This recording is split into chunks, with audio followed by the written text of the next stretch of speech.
వారణాస్యాం కురుక్షేత్రే నైమసారణ్యమేవ చ యత్కృతం తేన యోనోక్తం హరిరిత్యక్షరద్వయం.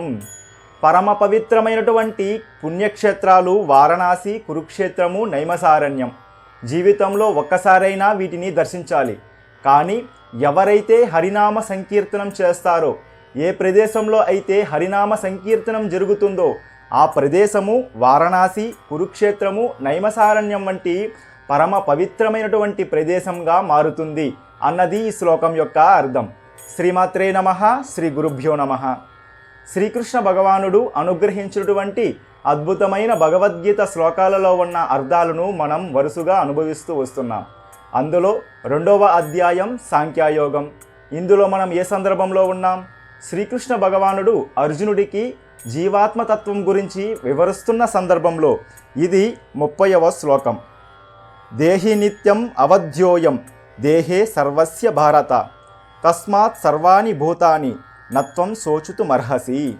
అంటే ఓ భరత వంశస్థుడా, ఓ అర్జున, సర్వాణి భూతాని సమస్త భూతములందు ఉన్నటువంటి జీవాత్మ, దేవతల దగ్గర నుంచి దేవతలు, మానవులు, యక్షులు, రాక్షసులు, జంతువులు, అదేవిధంగా చెట్లు, తీగల దగ్గర నుంచి వాటిలో ఉన్నటువంటి జీవాత్మను ఎవ్వరూ కూడా నాశనం చేయలేరు. కానీ వారి దేహాలు పడిపోతుంది. ఆ వారి యొక్క దేహంలో ఉన్నటువంటి జీవాత్మను ఎవరు కూడా నాశనం చేయలేరు. దేహే నిత్యం అవధ్యోయం దేహే సర్వస్య భారత. అలాంటప్పుడు ఓ అర్జున, నత్వం శోషితుమర్హసి. ఎందుకు అర్జున ఇంత బాధపడుతూ ఉన్నావు? లేచి నిలబడి యుద్ధం చేయి అన్నది ఈ శ్లోకం యొక్క అర్థం. దేహే నిత్యం అవధ్యోయం దేహే సర్వస్య భారత తస్మాత్ సర్వాణి భూతాని నత్వం శోచితుమర్హసి.